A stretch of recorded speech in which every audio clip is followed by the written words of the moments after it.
Cześć! Welcome to one of your first Polish language classes. In this lesson, I'm going to teach you about nominative case, which in Polish is called mianownik. Let's get started. Zaczynamy. Okay, let's start with some very basic information on mianownik nominative case. First of all, this is the case that you will find if you open any dictionary. If you type a word in English into Google Translate, the answer which you will get will be in mianownik, because mianownik can exist in the language without a sentence, unlike some other cases. In sentences, you will usually find it in the position of the subject. The subject is the doer of the action, someone who does something, someone who drinks, who walks, who creates, and so on and so forth.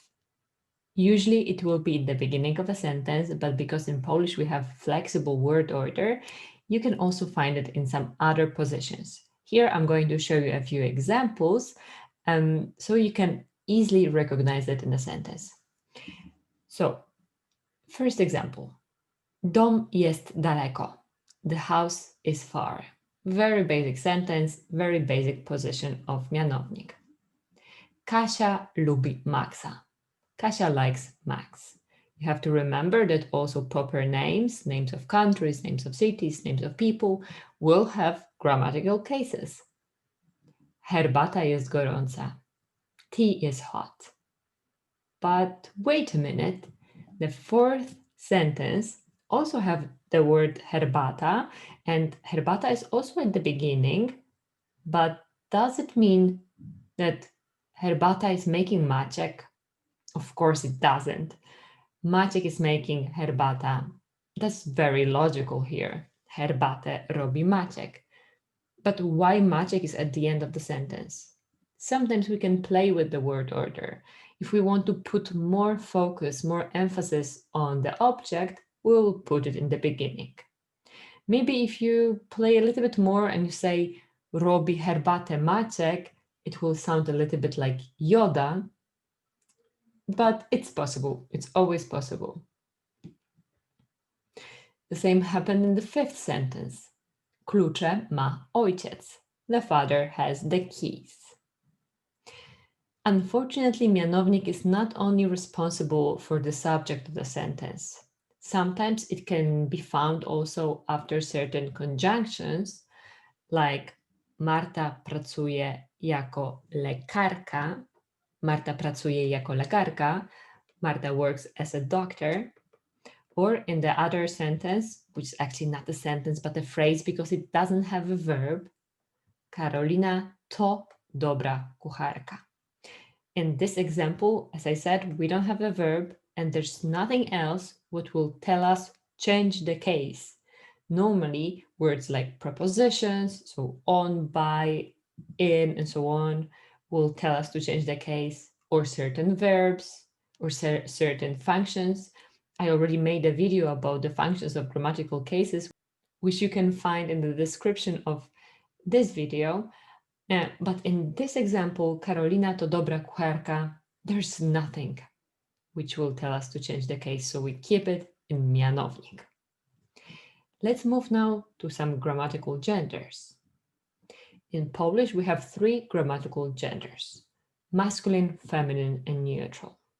And if your native language is one of those that don't have grammatical genders, you can be confused. That's perfectly normal. You may think that it has to be man, boy, father, and so on to be masculine, and woman, girl, mom to be feminine, but not in Polish. Also, objects and phenomenons and ideas and feelings, all these abstract words and other words, other nouns, have grammatical cases. You can easily recognize them looking at the endings, but not trying to figure out if this furniture looks feminine or not. Okay? I'm talking today only about singular genders and singular endings because plural gets a little bit more complicated, and this is a topic for another lesson. We're starting with masculine, so rodzaj męski in Polish? Probably because Polish is a pretty masculine language. The noun, the masculine noun, usually ends in a consonant in Polish. If you don't know what are consonants, it's not so complicated. So the sounds that we make are divided into two groups. Consonants, which don't create syllables, and these are sounds like p, z, d, k, g, h, and so on, and vowels. In Polish, we have only a few vowels like a, e, I, o, u, y, o, m. So if your noun doesn't end in any of these vowels, it ends in a consonant. And if it ends in a consonant, there's a huge possibility that the word is masculine. Like these examples. Chłopiec, a boy. Ziemniak, a potato. Pies, a dog. Samochód, a car. But sometimes masculine nouns can end in a, like mężczyzna, a man, dentysta, a dentist, artysta, an artist, kierowca, a driver, but all of them will name man. Not all men will end in a, but some of them will do. And a usually it's feminine ending, so it can be a little bit confusing for you. But then you have to just think, if the meaning is masculine, okay, the word is also masculine. And masculine words have to have masculine adjectives. So adjectives on their own don't have grammatical gender, okay? They are neutral and they are very flexible. They are elastic and adjust to the gender of nouns. In a dictionary, you will find adjectives with their masculine form. So they will end either in e or in I if the last consonant is k or g.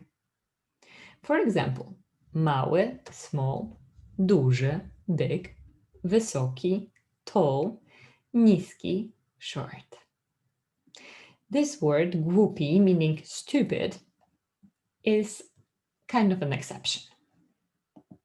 Now let's move on to the feminine nouns. Most of them end in a, like kobieta, a woman, mama, a mom, książka, a book. Unfortunately, not all of them will end in a. Around 90% or maybe a little bit more end in a, so it's not so hard to figure out them in a sentence. But you have to remember a few of them, like sól, salt, noc, night, miłość, love. And here I have a hint for you. All words ended in ość will be feminine. For example, radość, radość, joy, złość, anger, or kość, a bone. And the third group for feminine is those ended in E.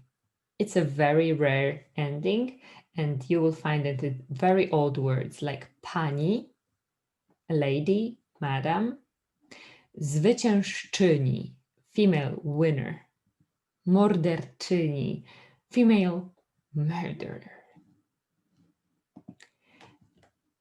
Very easy information, all feminine adjectives end in a. Mała, duża, wysoka, niska. There's nothing else to add here. The third grammatical gender is neutral. In Polish, rodzaj nijaki. We have 4 possible endings for neutral nouns in mianownik, nominative case.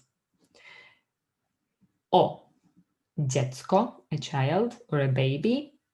Okno, a window. You may actually be a little bit confused here. Why dziecko is neutral? Well, maybe because a baby, it's actually doesn't matter if it's a boy or a girl, we treat it the same. Actually, I didn't know that Polish was so inclusive. Thankfully, we have at least this feature in our language. And the second ending is e, mieszkanie, an apartment, jedzenie, food.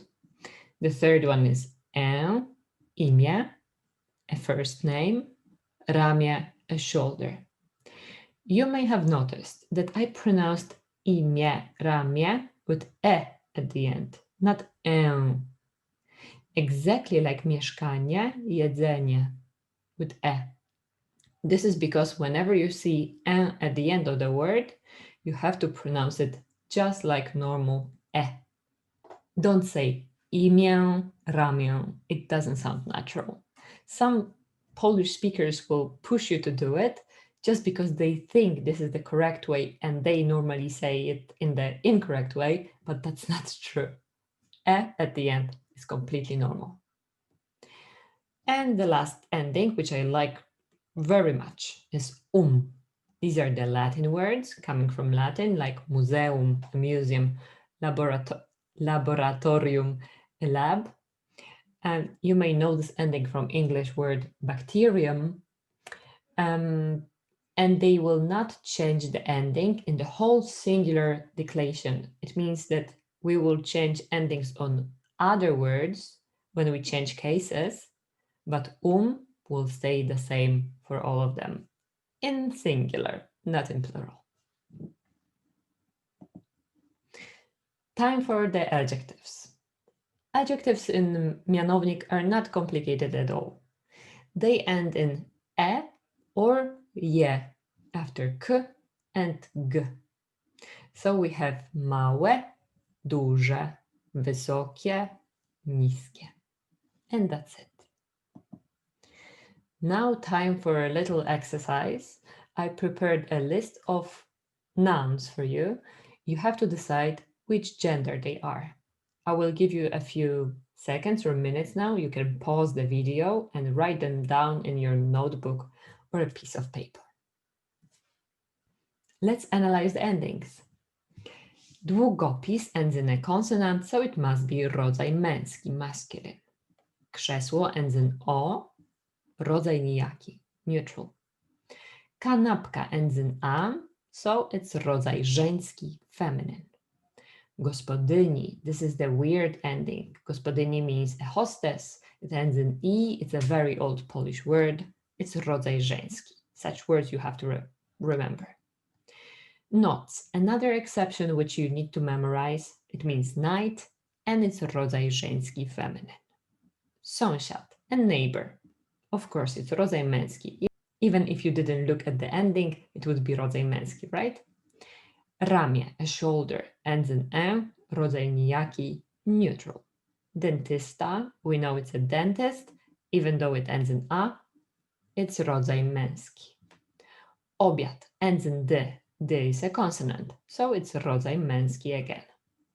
Kawa, feminine because it ends in an a, rodzaj żeński.